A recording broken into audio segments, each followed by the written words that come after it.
Assalamualaikum warahmatullahi wabarakatuh.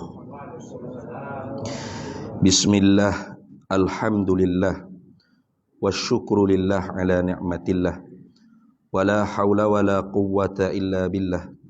Wassalatu wassalamu ala sayyidina rasulillah, sayyidina Muhammad ibn Abdillah, wa ala alihi wa ashabihi wa man tabi'a sunnatahu wa jama'atah min yaumina hadha ila yaumil ba'thi wan nahdah. Amma ba'du, faqad qala Allah ta'ala fil Qur'anil azim wa huwa asdaqul qailin. A'udzu billahi minasy syaithanir rajim. Bismillahirrahmanirrahim. Innal ladzi farada 'alaikal Qur'ana laradduka ila ma'ad.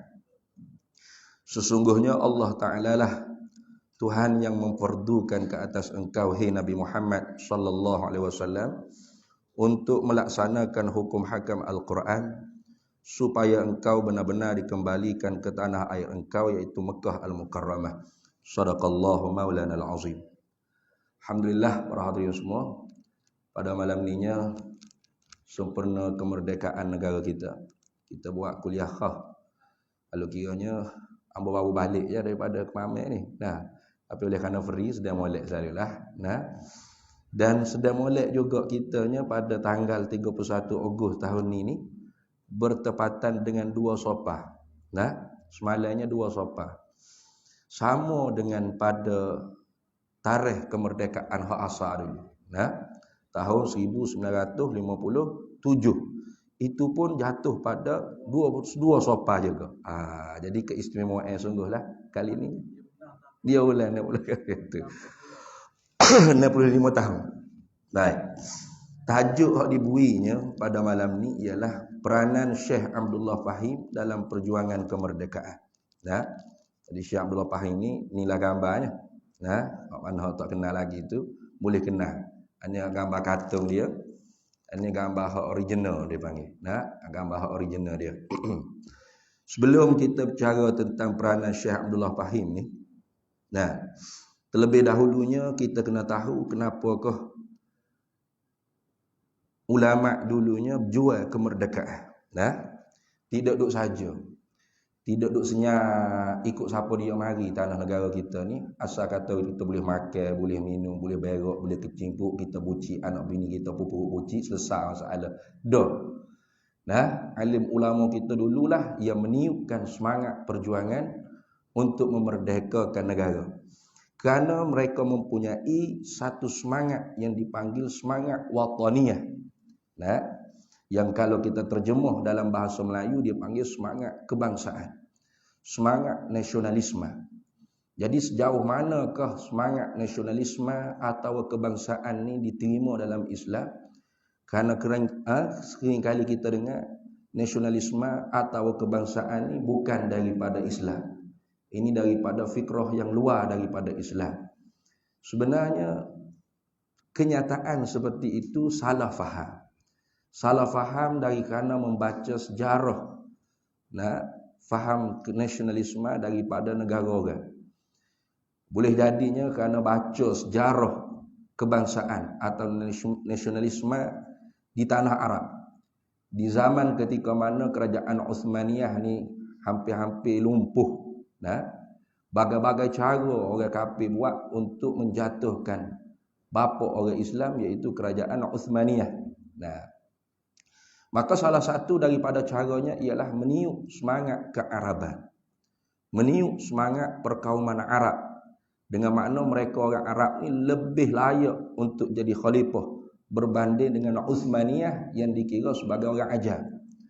Maka disitulah orang yang bertanggungjawab untuk mencetuskan faham nasionalisme di Timur Tengah, namanya ialah Michael Aflaq, iaitu menantu bagi Golda Meir, Perdana Menteri pertama bagi negara Zionis. Nah, dialah yang mendidik anak buah orang Arab ni supaya bangkit menentang kerajaan Uthmaniyah di atas alasan Arab dan Ajam.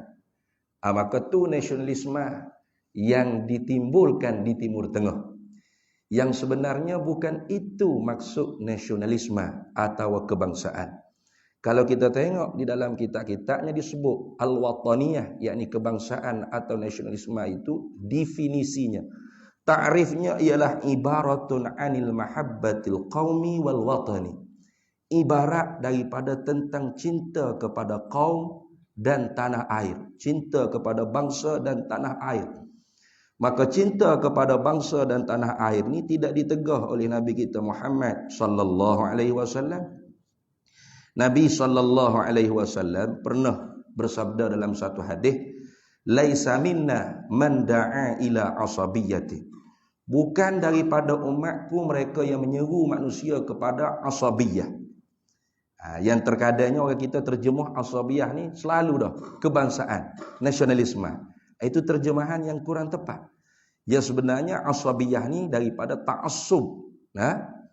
Kerana sahabat tanya, "Ya Rasulullah, aminal asabiyyati an yuhibbar rajulu qaumahu?" Wahai Rasulullah, adakah termasuk asabiyah bahawa mencintai oleh seseorang itu akan bangsanya? Lalu Nabi sallallahu alaihi wasallam jawab, "La, tidak." Artinya mahabbah lil qaum, mahabbah lil watan bukan asabiyah. Walakin minal asabiyyati, akan tetapi yang termasuk di dalam kata asabiyah itu an yu'ina ar-rajulu qaumahu 'ala zulmi, ialah menolong oleh seseorang itu di atas kaumnya pada perkara yang zalim. Itu. Kaum dia buat salah tetap dibela. Fuak dia buat tak betul tetap betul. Tak kira. Ini fuak kita. Inilah yang dikatakan asabiyah yang diharamkan di dalam Islam. Adapun mahabbah lil qaum atau mahabbah lil watan, ini bukanlah maksudnya dengan asabiyah. Ini kita nak faham dulu. Daripada manakah orang panggil dalilnya? Pertama sekali ayat Quran yang saya baca di awal tadi. Allah Ta'ala firman, "Innal ladzi farada 'alaikal Qur'ana laradduka ila ma'ad." Kalau kita buka dalam tafsir Ruhul Bayan karangan Imam Ismail Haqqi Al-Hanafi Al-Khalwati, disebutkan asbabun nuzul, sababin nuzul, yaitu Nabi sallallahu alaihi wasallam ketika mana hijrah ke Yathrib.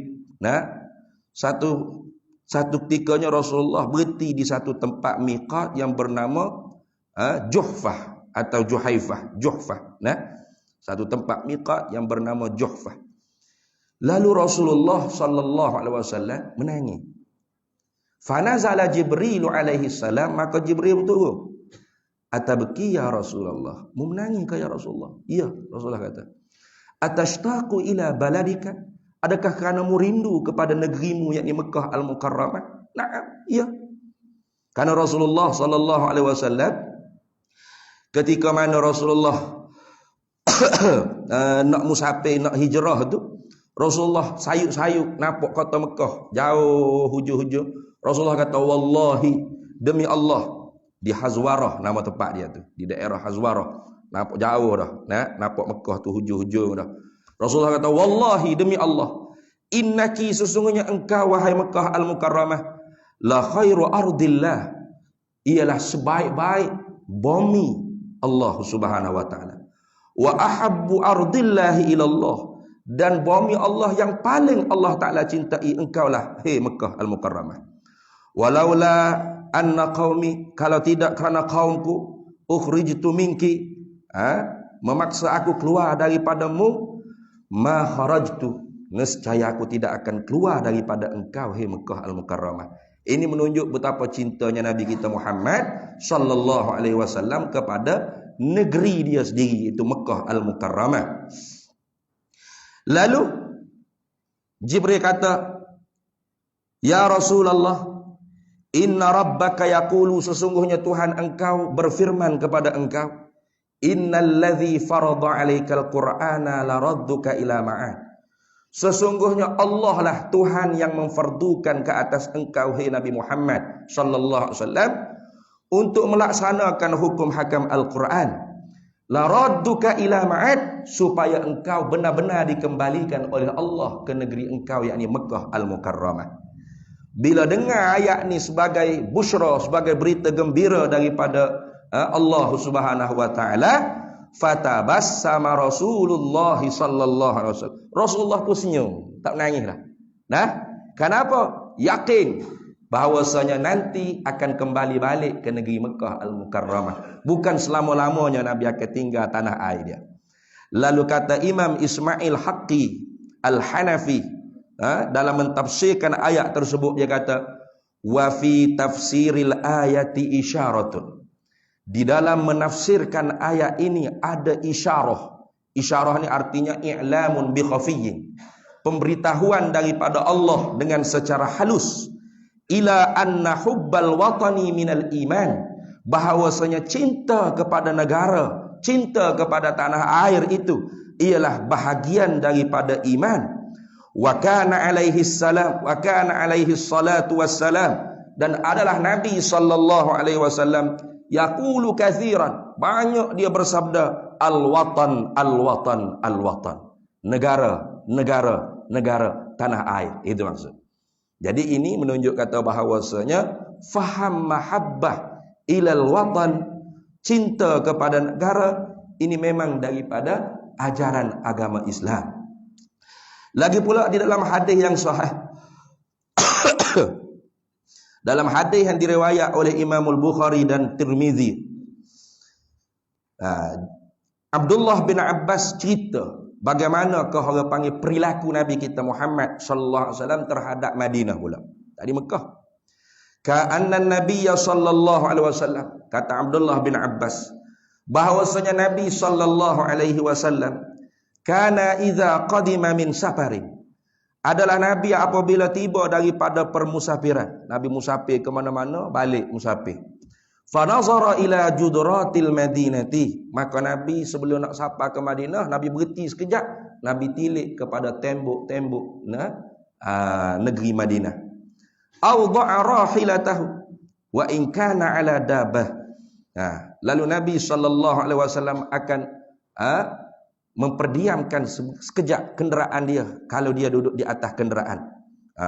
Wa harrakaha min hubbiha, kemudian Nabi akan menggerakkan, memecukkan orang panggil kenderaan Nabi kerana cintanya Nabi sallallahu alaihi wasallam kepada Madinatul Munawwarah.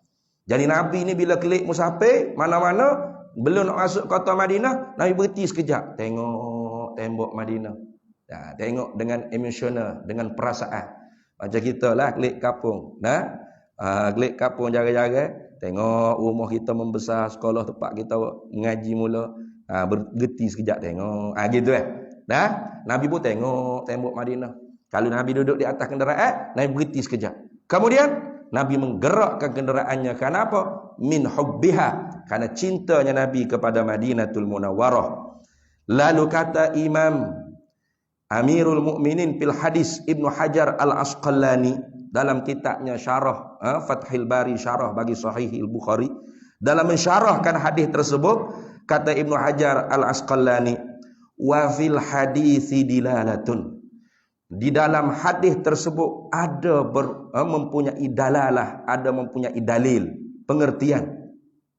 Dalil mana? Dalil ala fadlil Madinah, dalil yang menunjukkan di atas keistimewaan negeri Madinah. Memang Madinah tanahnya sangat istimewa. Sebab tu kalau kita pergi ke Madinah, walaupun orang pakai tutup muka, kita buka, biar debu-debu tu masuk habis dalam hidung. Sebab tanah Madinah tu, debu dia tu obat. Nabi pernah ambil debu Madinah, Nabi baca turbatu ardina biriqati ba'dina yushfa saqimuna biizni rabbina.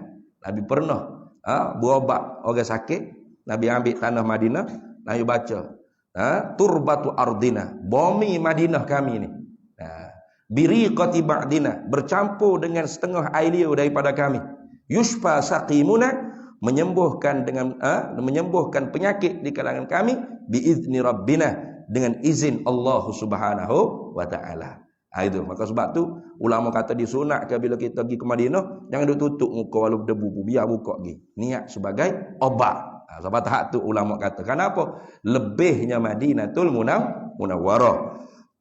Wa ala masyru'iyyati hubbil watani, dan hadis tersebut juga menunjukkan disyariatkan cinta kepada negara.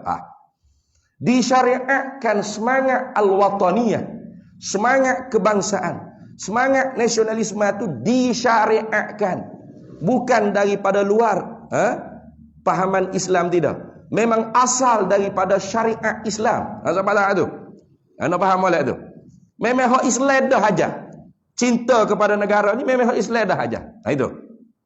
Wahanina ilaihi, dan rindu kepadanya, kepada negara. Itu sebagai syariat di dalam Islam. Ini hadis Nabi sallallahu alaihi wasallam. Begitu juga kata Sayyidina Umar bin Al-Khattab radhiyallahu taala anhu, laula hubbul watani, kalau tidak kerana cinta kepada negara, la kharuba baladus su'i, nescaya semakin rosak, semakin binasalah negara yang buruk, negara yang telah rosak. Fa bihubbil autani, maka dengan sebab cinta kepada negara itu, umiratil buldanu, maka dimakmurkan, dibangunkan, dimajukan negara-negara tersebut. Ini kata Sayyidina Umar bin Al-Khattab radhiyallahu taala anhu, yang dipetik oleh Imam Al-Ghazali dalam kitab Ihya'i Ulumuddin juzuk yang pertama muka surat 17. Gitu juga banyak kalam-kalam ulama kita tentang negara, tanggungjawab, himayatud daulah. Sebagai setengahnya kata ulama, man khana watanahu, barang siapa yang khianatlah ia barang siapa akan negaranya. Khana dinahu, nescaya khianat ia akan agamanya. Lianna hubbal watani minad dini, kerana sesungguhnya cintakan kepada negara itu ialah bahagian daripada ajaran agama. Faman la khaira liwatanihi fihi la khaira lahu fi nafsih, dan barang siapa yang tidak ada kebaikan kepada tanah airnya, maka tidak ada kebaikanlah pada dirinya sendiri. Itu banyak lagi perkataan-perkataan daripada alim ulama, sehingga alim ulama kita menyimpulkan dengan satu perkataan yang ringkas tetapi padat, yaitu dengan perkataan hubbul watani minal iman. Cintakan kepada negara itu bahagian daripada iman. Ini. Maka dengan semangat inilah alim ulama kita dulu berjuang, berjihad melawan penjajah-penjajah yang masuk menjajah di dalam negara kita mula. Dengan darah, dengan harta, dengan jiwa. Syekh Daud Fatani itu turun 2 kali ke negeri asal dia Fatani. Kali kedua bersama dengan sahabat dia Syekh Abdul Somad Palembang untuk lawan puak-puak kafir Syiah yang menjajah negeri Fatani Darussalam. Sehingga syahid Syekh Abdul Somad Palembang ni. Ini. Dan berapa ratus tahun umat Islam, umat Melayu kita ni berjuang di dalam medan perang melawan penjajah. Raja Haji Fisabilillah di Selangor, siapa mati syahid dia, di tangan kanannya memegangkan Dalailil Khairat, di tangan kirinya memegangkan badik. Dan banyak lagi lah kita tahu belaka. Tok Guru Haji Abdul Rahman Limbung, Tok Kupaluh, hok lon ni demo buat filem lah ni, Mak Kilau. Siapa semangatnya pakai beli habis, tengkoluk masuk kita tengok wayang apa pakai tengkoluk. Tak nampak siapa wayang besar tengkoluk. Memang daripada mana tu semangat tu? Semangat nasionalisme tadi, semangat kebangsaan tadi, semangat al-wataniyah wal qaumiyah tadi, semangat cintakan bangsa dan negara. Maka tak betul lah orang yang mengatakan bahawasanya nasionalisme atau kebangsaan bukan daripada ajaran Islam. Kurang tepat. Kalau yang dimaksudkan nasionalisme propaganda barat di Timur Tengah, ya. Karena itu bukan nasionalisme dalam Islam. Itu orang panggil asabiyah. Itu dipanggil asabiyah. Nak menjatuhkan kerajaan Utsmaniyah dengan menggunakan fanatik bangsa Arab lebih mulia daripada Ajam. Mari kita sama-sama keluar daripada wilayah Utsmaniyah. Sedangkan Utsmaniyah, walaupun kita orang Nusantara ni tidak duduk di bawah wilayah Utsmaniyah kerana jauh, tetapi hubungan kita dengan Utsmaniyah sangat dekat, sangat rapat. Tercatat dalam fakta sejarah, banyak kali kerajaan Utsmaniyah menghantarkan bantuan dalam peperangan jihad melawan penjajah di negara-negara di Nusantara, termasuk di Aceh dan sebagainya. Walaupun saat itu Utsmaniyah seperti orang tua yang sudah uzur, namun tidak dilupakan kepada umat Islam yang berada di jauh negeri di bawah angin, kita kata, iaitu Nusantara, termasuk kepulauan Melayu kita dan seluruh kepulauan Jawa dan sebagainya. Sehingga Sultan Abdul Hamid Ats-Tsani ini membuat satu, orang panggil slogan, semangat persatuan Islam, Pan-Islamism dia panggil. Nah, yang dilantik salah seorang duta daripada tanah Melayu ni ialah Syekh Ahmad bin Muhammad Zain bin Mustafa bin Muhammad Al-Fattani. Seorang guru di Mekah Al-Mukarramah. Lebih dikenali di tanah Melayu dengan Tok Faridah, kerana karangannya dalam ilmu tauhid dijadikan bacaan resmi dalam istana-istana negara dulu. Iaitu kitab Faridatul Faraidi fi Ilmil Aqaid. Kalau di tanah Jawa dikenali dengan Tuan Ngawamil, kerana masyhur dengan karangannya Tashil Nailul Awamil, syarah bagi Awamil Jurjani. Maka beliau ketika mana di Mekah Al-Mukarramah mengambil bai'ah, sumpah taat setia dengan para murid-murid yang belajar di Mekah Al-Mukarramah, dikenali dengan sumpah kemerdekaan. Itu ada fakta sejarahnya di dalam buku yang kami himpunkan, dalam buku yang bertajuk Syekh Abdullah Fahim, Ulama Ahlus Sunnah wal Jamaah dan Perjuangan Kebangsaan. Ini boleh cari dalam Shopee ke berapa nak beli, boleh di Akademik Jawi yang menerbitkan dia. Maka seolah-olahnya ulama ketika itu sudah mempunyai firasah, sudah mengetahui dengan secara halus bahawasanya nanti kerajaan Uthmaniyah akan runtuh. Maka kerana itulah apabila pulang Syekh Abdullah Fahim, salah seorang mereka yang berbai'ah di hadapan Kaabah, di multazam di hadapan Kaabah, ialah Syekh Abdullah Fahim sendiri. Sahabatnya Kiai Haji Muhammad Hashim Asy'ari daripada Indonesia. Begitu juga Tuan Guru Haji Sulung daripada Fatani Darussalam. Dan ramai ribuan lagi ulama-ulama, para tullabul ilm yang mengaji di Mekah Al-Mukarramah berbai'ah, nanti bila kami tiba di tanah air kami nak memperjuangkan kemerdekaan tanah air kami masing-masing. Maka sebab tu kalau kita tengok Syekh Abdullah Fahim ni, dia lahir di Mekah, kata setengah riwayatnya lahir di Kedah, tapi kecil-kecil baby lagi dibawa ke Mekah. Mengaji hampir 50 orang guru. Dan sangat menguasai berapa puluh bidang ilmu. Yang paling dikuasai ialah sastra Arab dan ilmu falak. Sehingga syair-syair dia buat dengan secara spontan. Dan bila pulang ke tanah air, dia tak dapat berbahasa Melayu dengan secara lancar. Dia belajar balik bahasa Melayu. Itu Syekh Abdullah Fahim ni. Maka pondok yang dibuka di daerah di kepala batas, kepala batas Pulau Pinang, bukan kepala bapak, kepala batas. Namanya Dairatul Ma'arif Wataniyah. Sama seperti Tok Guru Haji Sulung di Fatani. Dairatul Ma'arif. Tak ada Al-Wataniyah, tak ada. Dairatul Ma'arif. Tak, bukan. Al-Ma'arif Wataniyah, tak ada daerah. Kalau kita tengok dalam sejarah Khilafah Uthmaniyah di zaman Sultan Abdul Hamid Ats-Tsani, kerajaan Uthmaniyah banyak membuka madrasah-madrasah yang diletak nama dengan Dairatul Ma'arif Uthmaniyah. Itu daerah kawasan. Al-Ma'arif cerdik pandai. Al-Uthmaniyah yang dibangsakan pada kerajaan Uthmani.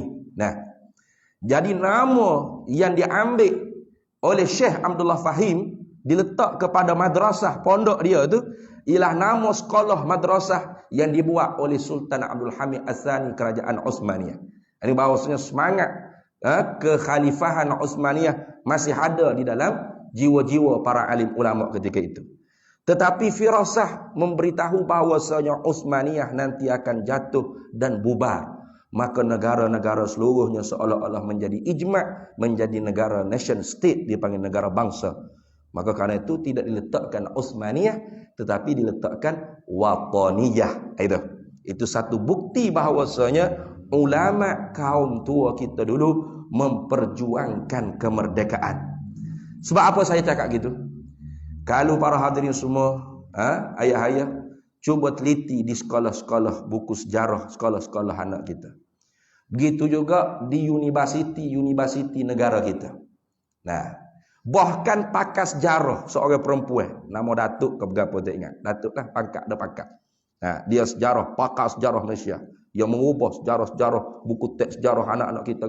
Dia, perempuan ni, nama apa pun tak ingat dah. Ada pernah satu program dengan dia. Nah, dikatakan bahawasanya ulama kaum tua ni ulama pondok kita, ulama tuk-tuk guru pondok kita ahli sunnah wal jamaah yang kuat mempertahankan tradisi ahli sunnah wal jamaah, dituduh, difitnah tidak memperjuangkan kemerdekaan. Ini jahat. Dikatakan ulama kaum tua ni gemar duduk di istana, menjadi mufti kepada raja, menjilat British dan istana raja. Oh, tu jahat tu. Nah, lepas tu yang memperjuangkan kemerdekaan siapa? Ulama kaum muda. Ulama kaum muda dia kata. Mana? Yang belajar di Mesir, yang dapat pengaruh daripada Syekh Jamaluddin Al-Afghani, Syekh Muhammad Abduh.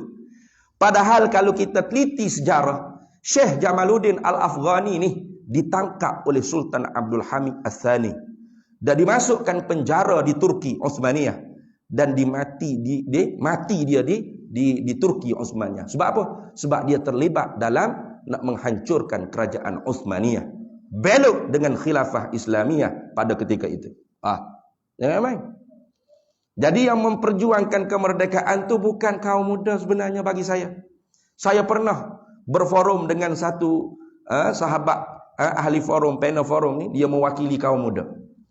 Saya kata kalau betul ulama kaum muda yang memperjuangkan kemerdekaan, cuba tunjuk fakta. Fakta ni maksudnya kesan sejarah. Karangan dia ke, kitab dia ke, lagu syair dia, puisi sajak dia ke, ada tak? Ada. Tak ada. Setakat ni tak jumpa. Cuba buat lagi. Saya tak jumpa lagi. Adapun ulama kaum tua, banyak buktinya. Banyak bukti. Antara lain Syekh Abdullah Pahit mempunyai satu karangan yang ringkas. Tajuknya Al-Iqaz, iaitu khutbah Jumaat yang dinamakan khutbah penyedar, penggerak dan pembangkit semangat kemerdekaan. Ini Al-Iqaz. Disebut dalam ni, kita baca sikit dia kata. Sempena kemerdekaan ni kita baca, dia panggil pesanan ulama kaum tua kita tentang kemerdekaan. Dia kata kan? Fa'alaikumus sa'yu fit tauhidil kalimah wal ittifaq wal hadru minal iftiraq wasyiqaq fa innahu fashalun wadda'ul udhar. Dia kata maka wajiblah kamu berusaha untuk menyatukan kalimah dan bersepakat kata. Menyatukan kata dan bersepakat setia. Itu. Dan memang Syekh Abdullah Pahit menunjukkan orang panggil bukti bahawasanya nak memerdeka kita kena bersatu. Di zaman beliau tersebut ada dua kumpulan orang Melayu yang terbesar. Satunya haluan kanan dia panggil. Yang keduanya haluan kiri. Dan haluan kiri, haluan kanan ni dua-duanya ada anak murid dia belakang. Haluan kiri iaitu daripada Ustaz Abu Bakar Al-Baqir daripada Gunung Semanggul. Itu anak murid Syekh Abdullah Pahit. Tak percaya cuba baca biodata. Beliau memondok di Dairatul Ma'arif Wataniyah. Dan slogan haluan kiri ini ialah merdeka tanah air.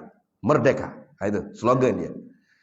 Adapun haluan kanan haluan kanan ni ada satu dia letak nama persatuan dia, Persatuan atau Parti Persatuan Kebangsaan Melayu Bersatu dipanggil. Pekembar. Pekembar. Dalam bahasa Melayu dipanggil pekembar. Kok orang putih dia mau congok sendirilah. Sebut lagu mana. Takut dia mau kata mai parti pula sebut dalam masjid surau gini. Slogan dia hidup Melayu. Itu. Maka Syekh Abdullah Pahit dia menyatukan dua slogan ni dalam Nasyidul Watani yang dikarang oleh beliau. Biasa dengar tak? Tak biasa dengar hak kita. Dia kita ni kalau musim merdeka ni hak kita duk dengarnya Teku 2 Mei, Sudirme. Dua tu. Merdeka, Teku 2 Mei. tanggal 31 bulan 8 50 itu sedih meh. Seolah-olah ulama ni tak ada gapo satu jasa dengan kemerdekaan negara. Allah, hinonya ulama kita. Padahal nanti bila kita cerita lepas ni, kita akan tahu bahawasanya kalau tidak irsyadul ulama, Tengku Dua Mei tak reti nak lawan merdeka. Kalau Tengku Dua Mei tak reti nak lawan merdeka, Sudirman tak reti nak nyanyi lagu tanggal 31 tak reti. Tak ada tak wujud. Nah, pucanya daripada irsyadul ulama. Mana Nasyidul Watani yang dikarang oleh Syekh Abdullah Fahim. Bunyinya, nah, yatibun nasyidu bi dzikril watan liyahyal malayu wa yastaqil watan. Yatibun nasyidu bi dzikril watan liyahyal malayu wa yastaqil watan. Itu. Nah, yatibun nasyidu bi dzikril watan. Indahnya lagu memperingati tanah air negara. Liyahyal malayu, hidupnya Melayu, wa yastaqil watan, dan merdekalah tanah air. Itu dia gabung dua tu. Kenapa tak? Ini yang dipesan dalam ni dia buat sungguh. Kalau kita nak merdeka, kita tak boleh berpecah belah. Bagaimana kita nak tutup merdeka kalau kita berpecah belah? Maka sebab tu dia kata, dan ambil jauhilah dan ambil cikalah, maknanya ambil takutlah kamu, serta takutlah daripada berpecah belah dan berbantah-bantah. Maka ialah yang menjadikan kacau, kecewa, dan ialah penyakit yang payah, lagi sukar diubatnya. Ini kata Syekh Abdullah Fahim dalam kitab dia. Lagi dia kata, wa inna huquqa watanikum la tuhsar wal qiyamu bitamhidi sya'niha fardun la yunkaru fa innaha al ummu syafiqatu thaqilul ahmal. Dan bahawa sesungguhnya hak-hak tanah air kamu, hak-hak negara kamu itu amat banyak. Tanggungjawab kita dengan negara kita ni sangat banyak. Maka bangun membaiki keadaannya itu ialah fardu, kewajipan-kewajipan yang tidak boleh dinafi dan diingkarkan. Maka bahawasanya tanah air itu seperti ibu yang dikasihi, yang sangat berat pikulan dan bebanannya. Sebab tu kita kata ibu pertiwi. Nah, negara ni ialah ummus syaqid. Nah, ibu pertiwi, ummus syafiqatus saqilul ahmad. Ibu pertiwi mana? Mok yang sangat berat kita nak pikul, bebanannya sangat besar. Itu. Ini bukti bahawasanya ulama kaum tua memperjuangkan kemerdekaan. Sama di Indonesia gitu juga. Bila Jepun keluar daripada Indonesia, Belanda masuk pula nak jajah Indonesia. Maka Soekarno pergi minta fatwa daripada sahabat Syekh Abdullah Fahim di Mekah, iaitu Kiai Haji Muhammad Hashim Asy'ari, pendiri Jamaiyah Nahdlatul Ulama, satu organisasi besar yang menjaga tradisi Islam Ahli Sunnah wal Jamaah dan pondok-pondok di Indonesia. Apa dia tanya? Wahai Hadratus Syekh, apa hukum kita melawan penjajah? Bukan kerana agama, bukan kerana Islam, tapi kerana tanah air semata-mata. Sudah. Kalau kita tak boleh ni, haram perjuangan ni tak boleh. Nah, kalau kita mau kita tak cerdik mana? Nah, ulama je cerdik, ulama je bijak. Kalau tanpa tanah air, bagaimana kita nak jaga agama? Lagu mana kita nak buat surah Al-Muhajirin boleh kalau tak ada negara ni? Kalau kita menopel negara orang, nak buat surah Al-Muhajirin ni boleh? Tak boleh. Nah, maka kerana tu tanah air ni pertama sekali kena jaga. Maka keluarlah resolusi jihad fi sabilillah Nahdlatul Ulama yang menyebabkan orang-orang di Surabaya tu pakai ambil habis bulu-bulu kucing kau bergapo hambak popok Belanda tu, tak tinggal wala bahasa pun mereka tak seguna Belanda. Jasa siapa tu? Jasa alim ulama kaum tua. Itu. Bahkan sahabat Kiai Haji Hashim Asy'ari namanya Kiai Wahab Hasbullah. Dia buat satu lagu untuk menyemarakkan semangat kebangsaan, semangat nasionalisme tadi. Mana? Ya lal watan, ya lal watan, ya lal watan. Hubbul watan minal iman wa la takun minal hirman. Inhadu ahlal watan, ya lal watan, ya lal watan, ya lal watan. Wahai warga negara, wahai warga negara.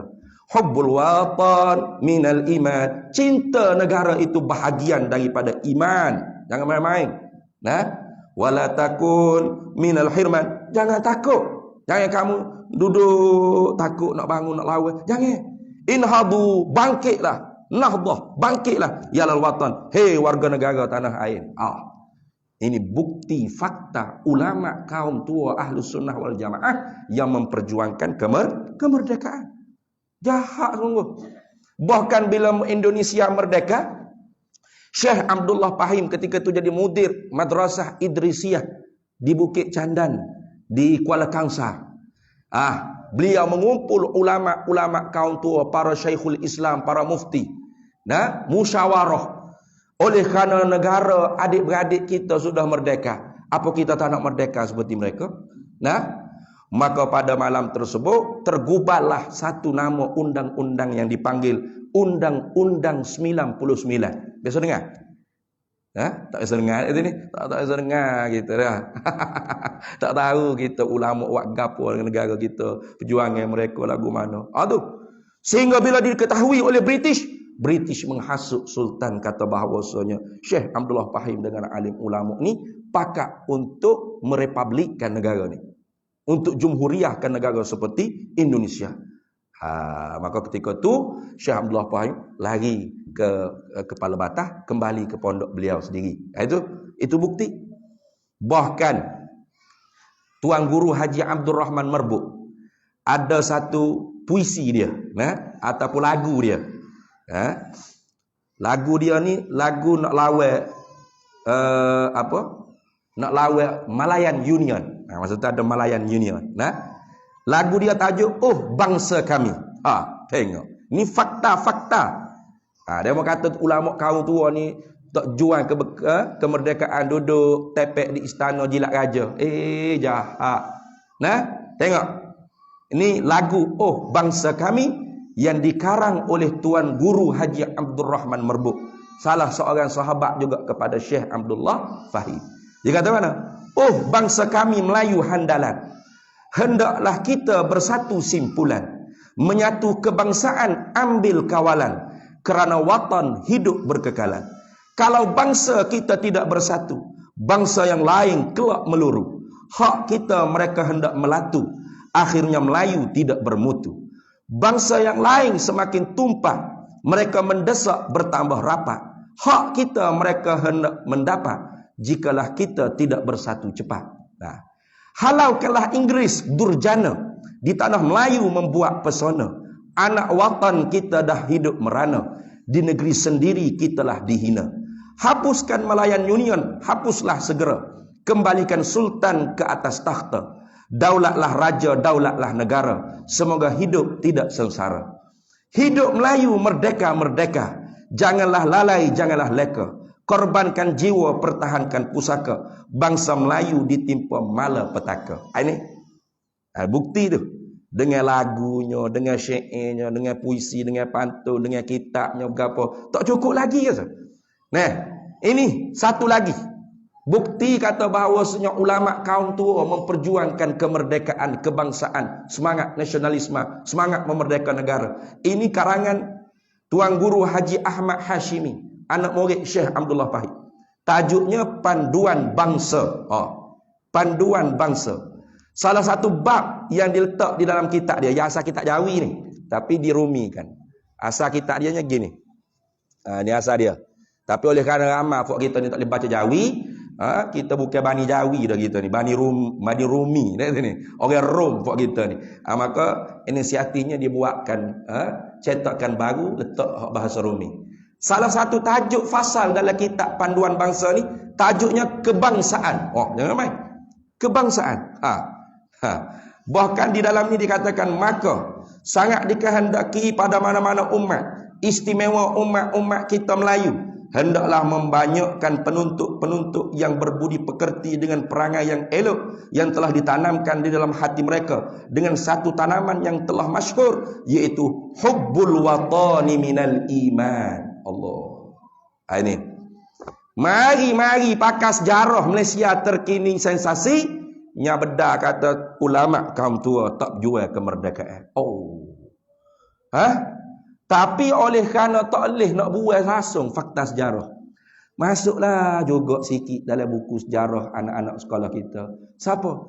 Iaitu yang menetapkan tarikh kemerdekaan negara kita, seorang tokoh ulama dari Pulau Pinang, namanya Tuan Guru Haji Abdullah Fahim. Ada lekat juga masuk sebut itu.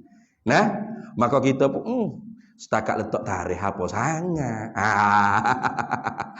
Aduh, hak kita jadi lagu tu jadi. Jom, kalau kena ke kita pun kita tak kaji, memang kita kata gitu. Setakat letak tarikh apa sangat. Nah, bukan duk jual sungguh pun letak tarikh. Nah, dah. Bukan gitu sebenarnya.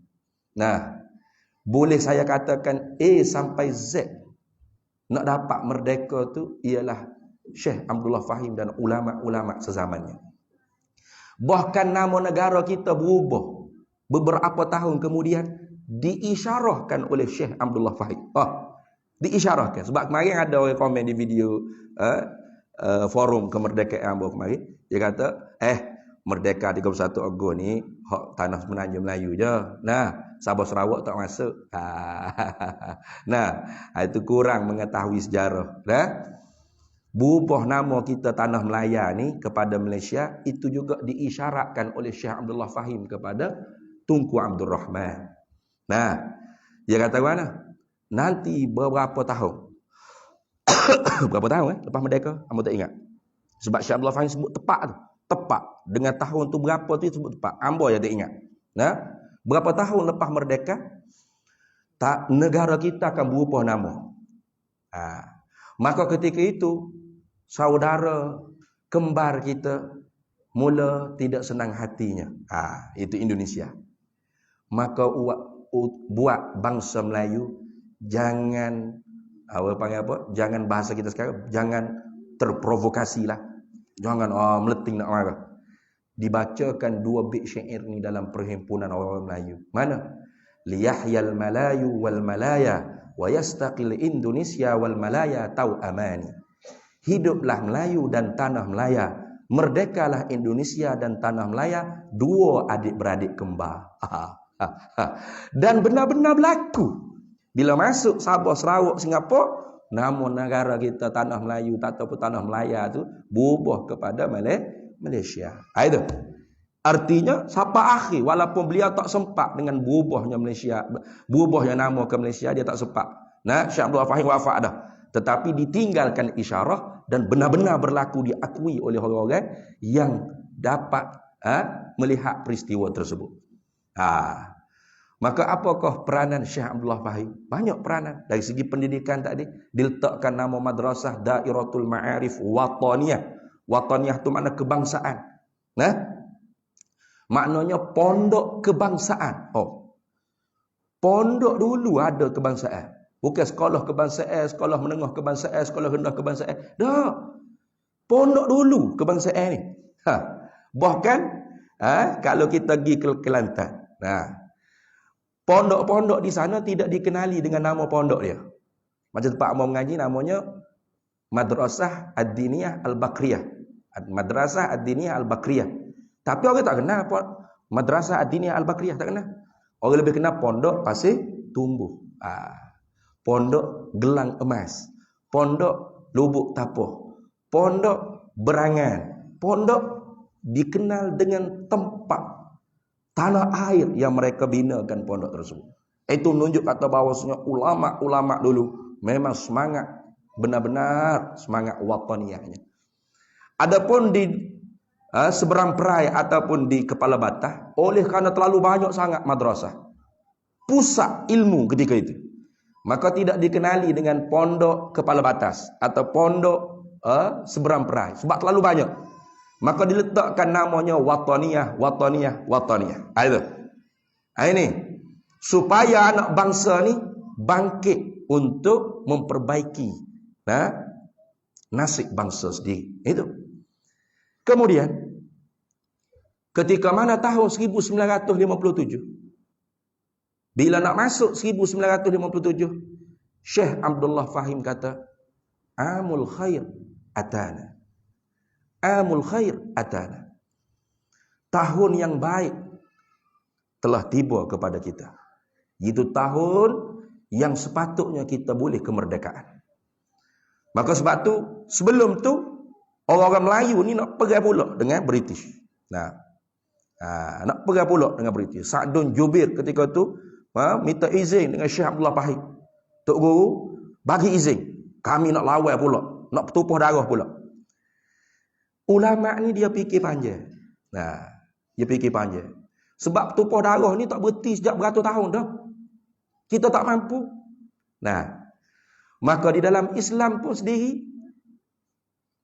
Nabi SAW mengkedepankan aman dan selamat di atas iman dan Islam. Mana dalil?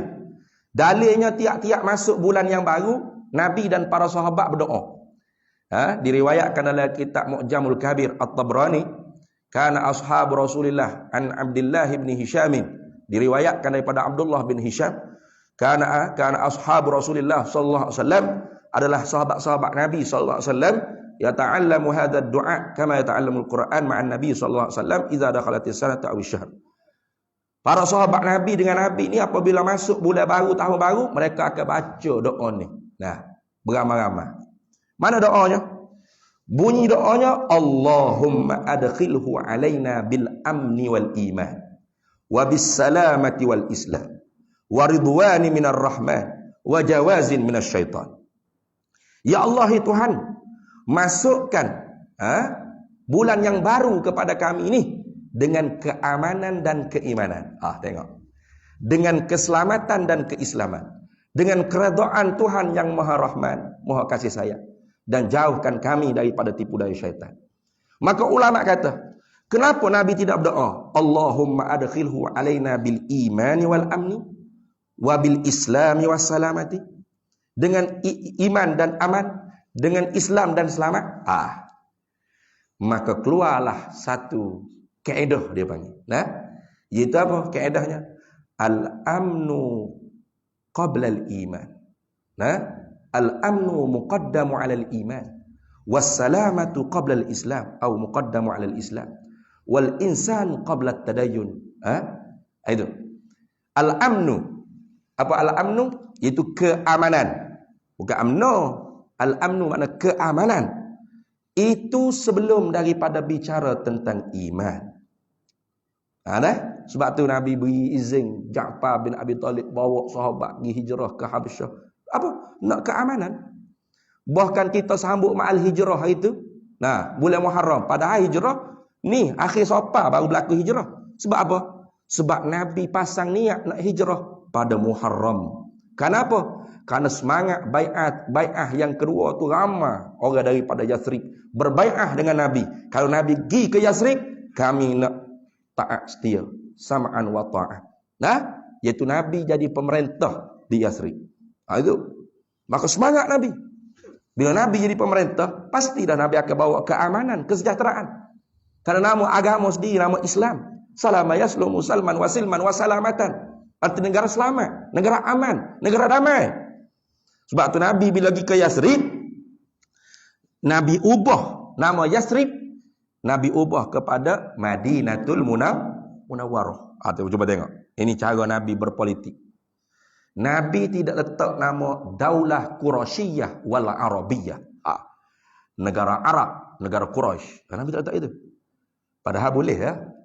Boleh ya. Nabi Quraisy, Nabi Arab.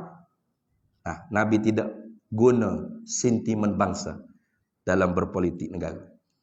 Dan Nabi juga tidak meletak Daulah Islamiyah, negara yang diasaskan dengan Islam. Tak ada.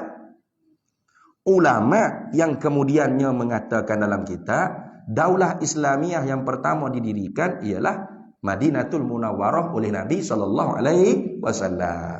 Nabi sendiri tidak letak nama negara dia Daulah Islamiyah. Tidak. Bahkan Nabi letak nama negaranya Madinatul Munawwarah. Hebat Nabi. Ini cara Nabi berpolitik. Negara maju yang bergemerlapan. Itu anak Madinah.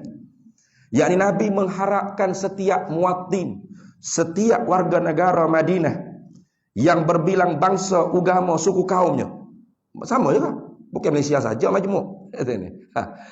Yathrib yang diperintah oleh Nabi pun majmuk. Nabi ingin supaya semua manusia itu menjadi manusia yang mutamaddin.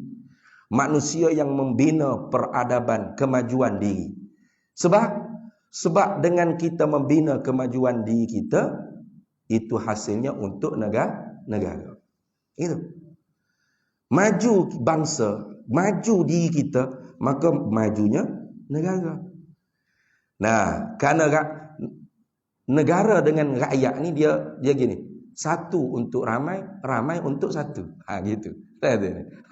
Satu untuk ramai, mana? Negara ni satu untuk ramai rakyat. Kaum dia. Ramai ni, mana rakyat ni sebenarnya untuk satu, untuk apa? Untuk negara.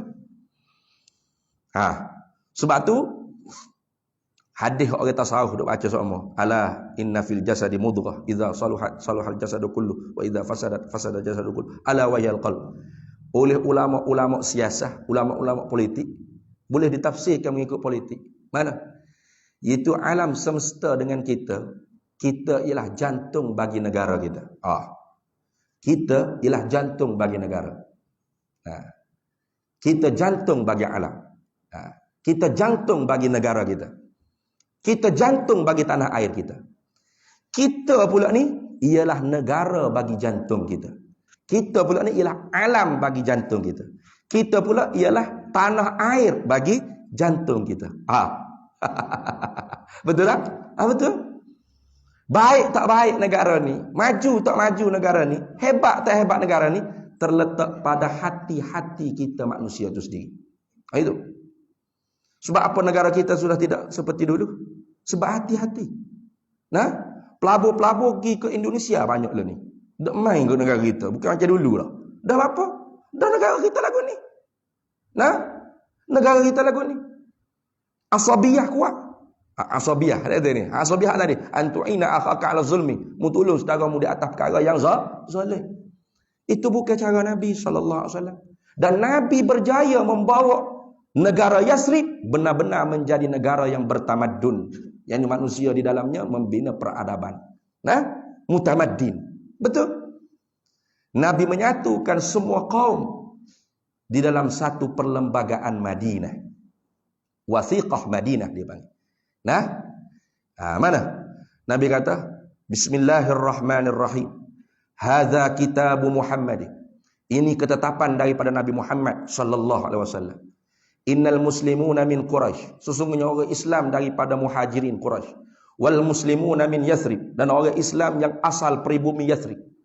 Wal Yahudi dan orang Yahudi, orang beragama Yahudi daripada Bani Israel. Ada Bani Quraizah, Bani Nadir, Bani Qainuqa. Terbesar. Banyak lagi bani-bani lain. Walahiqa bihim. Dan mereka yang bersama di dalam negara Yathrib. Ada Nasrani Najran. Kristian.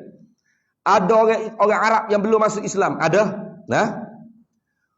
Wajahada ma'ahum. Syaratnya mereka bersama-sama bersusah payah. Wajahada ma'ahum. Serta mereka itu dalam mempertahankan Yathrib, dalam memajukan Yathrib, dalam membela Yathrib daripada musuh-musuh nak menyerang Yathrib. Maka Nabi kata, innahum ummatun wahidatun min dunin nas. Sesungguhnya mereka ini ialah satu umat berbanding dengan manusia di negara-negara yang lain. Satu bangsa, satu umat, satu nation, satu warga negara. Ini difaham daripada perbuatan Nabi dalam berpolitik ini. Bermakna Islam mengajarkan juga kepada kita selain daripada ukhuwah yang tertinggi ialah ukhuwah Islamiyah, ada lagi ukhuwah wataniyah, saudara sebangsa setanah air senegara kita.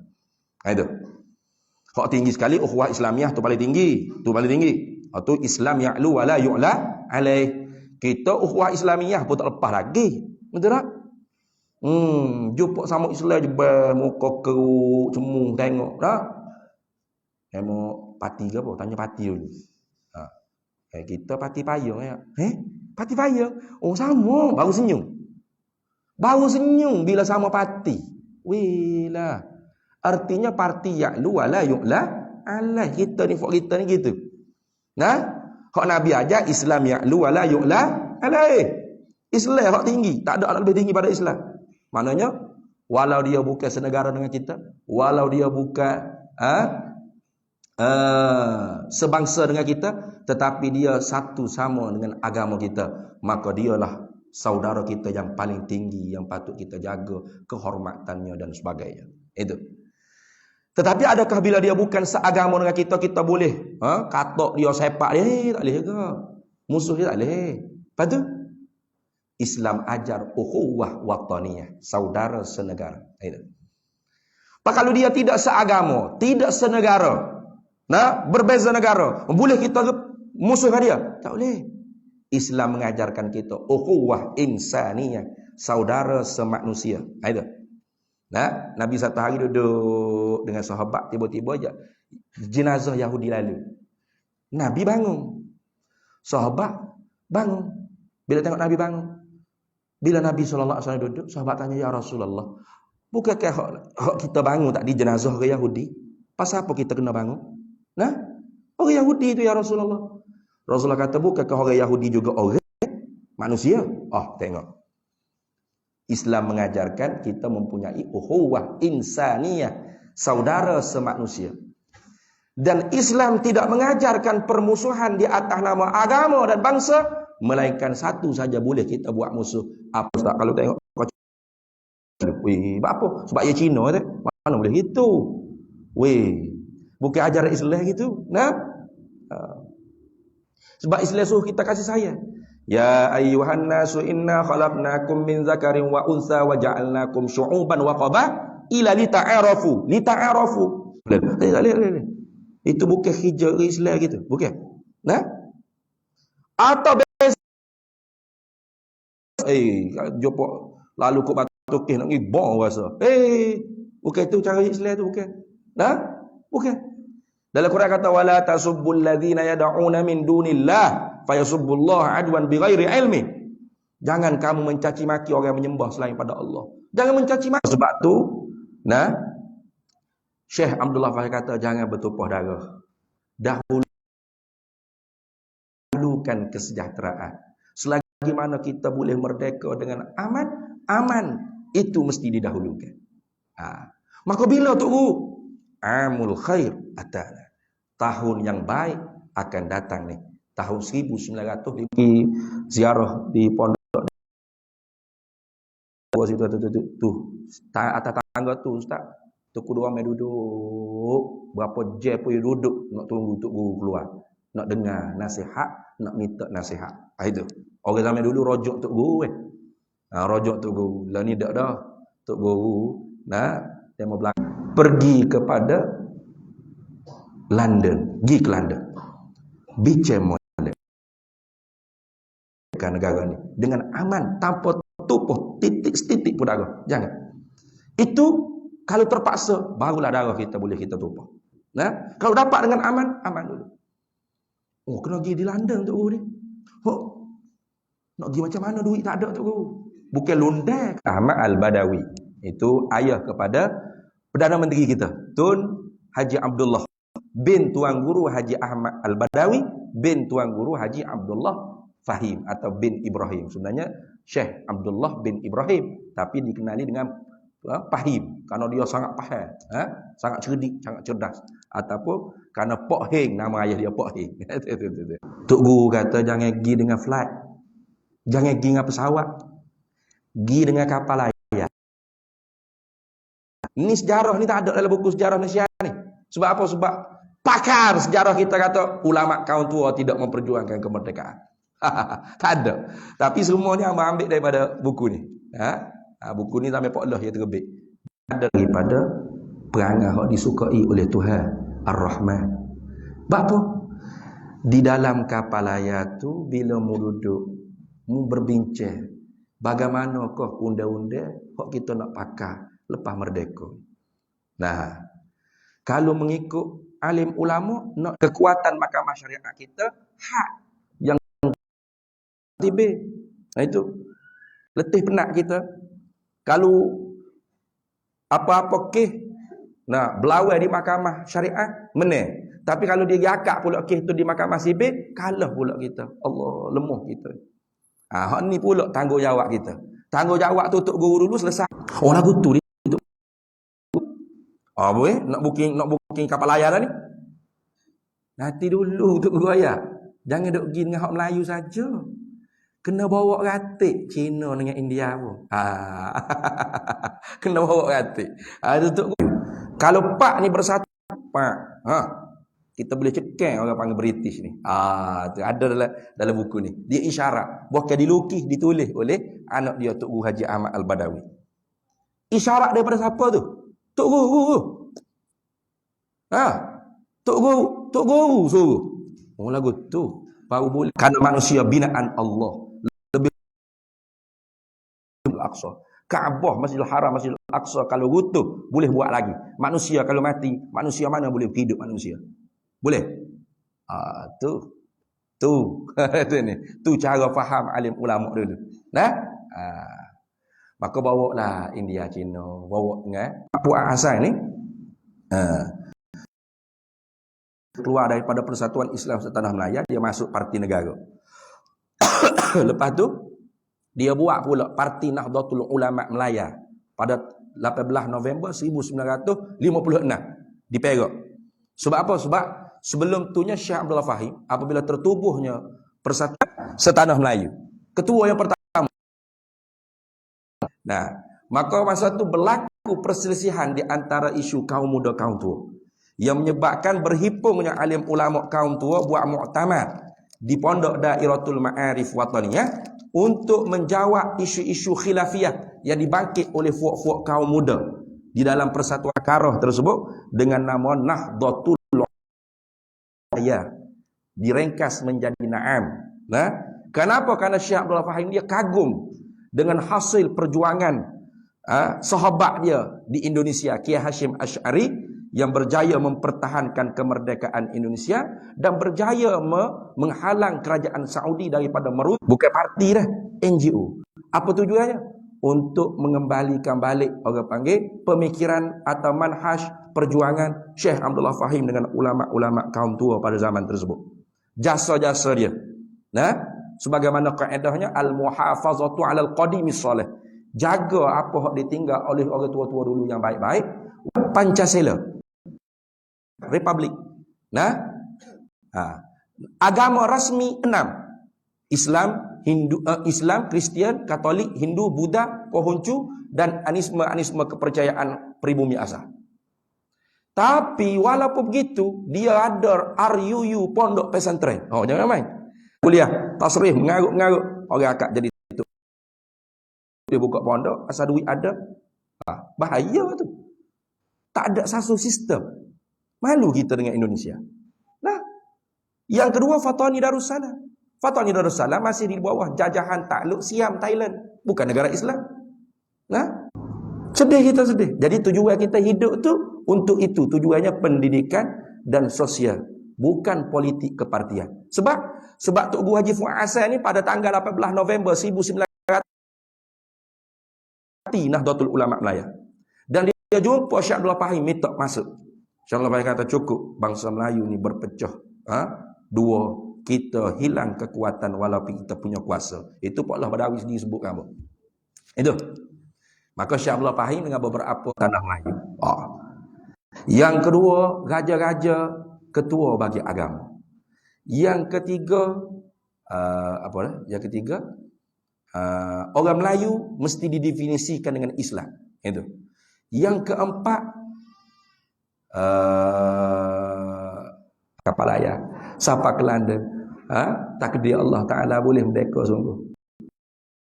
Guru nak lau, nak istihad, tanggal berapa? 31 Ogos 1957. Kalau tidak diistihad tanggal tu, kena tunggu 7 tahun lagi baru bangsa Melayu ni boleh istihad merdeka. Siapa tahap tu? Tapi ulama hilang daripada jejak. Maka tanggungjawab siapa nak hidup balik ni? Cuba tengok dalam TV. Ada tak cerita pasal jasa ulama dalam kemerdekaan? Ada nyanyi lagu Nasyidul Watani sebagaimana ditulis oleh Syekh Abdullah Fahim tadi? Ada? Tak ada. Lagu Nasyidul wa tarikhuhu syahidun min qadim faya habadza antimal watan bihubbiki dengan sebab cinta engkau kepada engkau, ya Malaya, wahai tanah Melayu, qalbi yahim, ialah daripada hati yang terdalam. Kaifa wa majduki, betapakah tidak keagungan engkau itu, wahai tanah Melaya. Semangat kebangsaan, semangat kemerdekaan ada? Tak ada. Jadi seolah-olah jasa ulama tidak dihargai. Maka kitalah yang kena bertanggungjawab.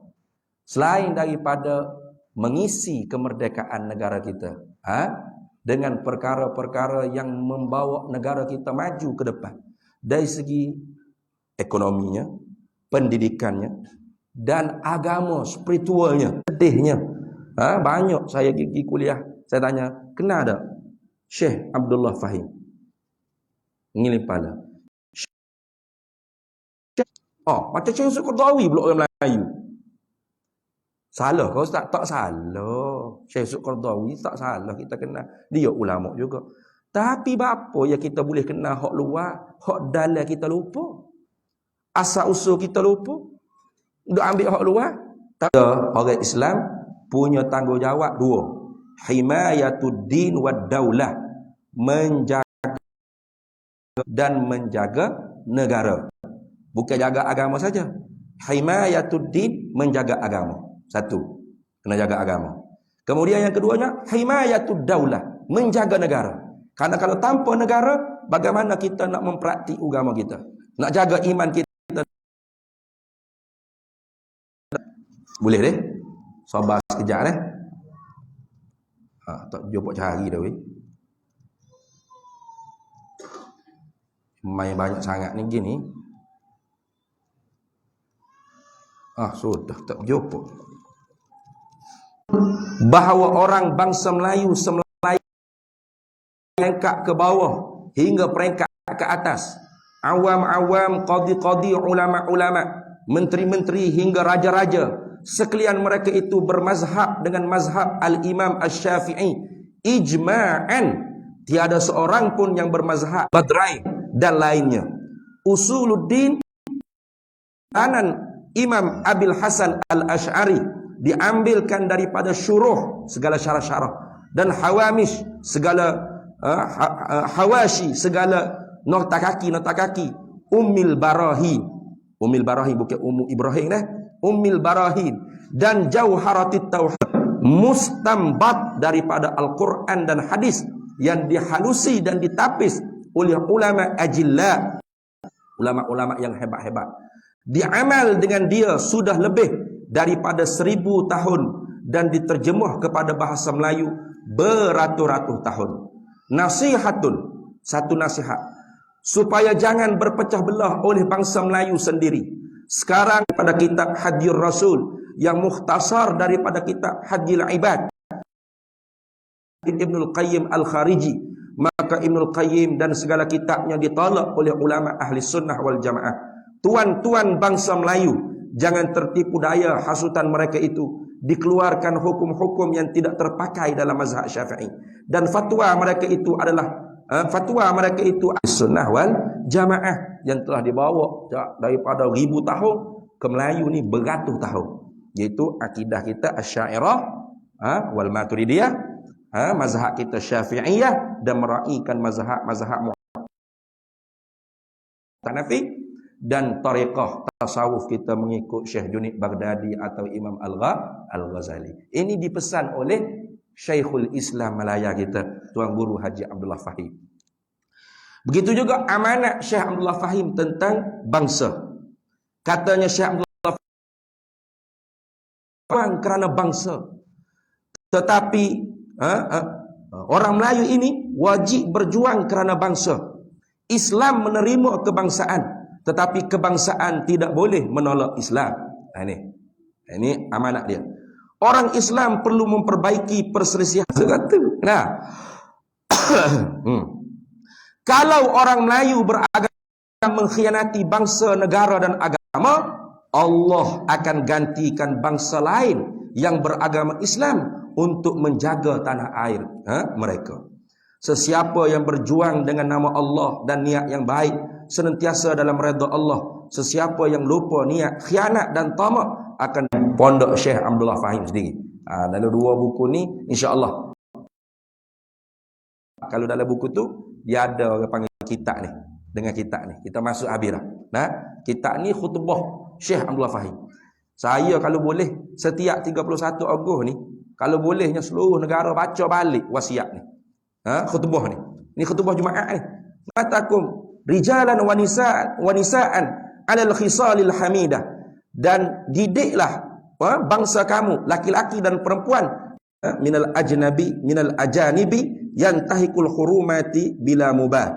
Dan dia kata, dan jangan engkau biarkan seorang pun daripada bangsa-bangsa asing mencerobohkan kehormatan kamu dengan kamu tidak mengambil tamadun ni, pembangunan dari segi ekonomi dan spiritual. Nah, masjid mana spiritual, agama.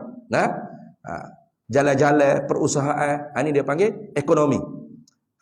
Wa ansha'u fiha al-madarisa wal masani'a, dan adakanlah sekolah-sekolah agama dan sekolah-sekolah pertukangan. Dan apa dia sebut dalam khutbah dia buat di pondok dia. Hari ni belajar kitab ni, tapi ni bahagian pertukangan jahit ataupun mengukir kayu ataupun kemahiran macam-macam. Tu hebat. Ala nafsi, dan hendaklah tiap-tiap seorang daripada kita berpegang di atas kebolehan diri sendiri. Ada. Wala yakun kulla ala abna'il jinsi. Sayang, janganlah pula menjadikan keberatan ke atas anak-anak bangsanya. Fa inna kullana rijalun uqalun, maka bahawasanya tiap-tiap kita sekalian semuanya ialah berakal, cerdik, pandai belaka. Mana dia suruh kembali kepada kebolehan diri sendiri. Kita yakin boleh rendahkan bangsa Melayu. Pernah diceritakan dalam satu ceramah, ada satu orang penceramah maka dia akak punggur tinggal lalu majlis. Bengong orang. Tok guru tinggal majlis, bengong. Pasal apa? Pasal ada dengar penceramah melekeh-lekehkan kebolehan bangsa sendiri. Ya tak boleh. Kita kena mengembalikan semangat bangsa kita, memotivasikan bangsa kita. Mana-mana pun sebenarnya daripada hasil usaha daripada ulama. Maka benarlah kata Sayyidina Ali karramallahu wajhah, bid-dini. Tidak ada kemerdekaan melainkan dengan sebab agama. Wala dina, dan agama tidak benar-benar agama illa bil jamaati, melainkan agama Islam ahli sunnah wal jamaah. Walal jamaata, dan ahli sunnah wal jamaah tidak akan kuat illa bir riyasati, melainkan dengan kekuasaan ulama, ceramah ulama, penulisan ulama, apa sahaja, irsyadul ulama, fatwa ulama. Karena itulah kita dapat mencapai kemerdekaan. Maka mari kita jaga, kitalah yang bertanggungjawab, jaga jasa ulama. Dan mari kita mengisikan jasa yang ditinggal dengan manfaat-manfaat yang lebih memajukan negara, bangsa dan agama kita. Jadi, hamba rasa cukup setakat tu. Mudah-mudahan apa yang kita dengar pada malam ni memberi manfaat untuk kita, untuk agama kita, bangsa kita dan tanah air negara kita. Na'lam. Wa nas'alukal jannata wa ma yuqarribu ilaiha min qawlin wa amalin wa niyyah. Wa na'udzu bika minan nar wa ma yuqarribu ilaiha min qawlin wa amalin wa niyyatin wa i'tiqad. Wa nas'aluka min khairi ma salaka 'abduka rasulika nabiyyuka Muhammadun sallallahu alaihi wasallam. Allahumma faqihna ilma syari'ati wal ma'rifati wat tariqati wal haqiqah wasta'malna biha bihaqqi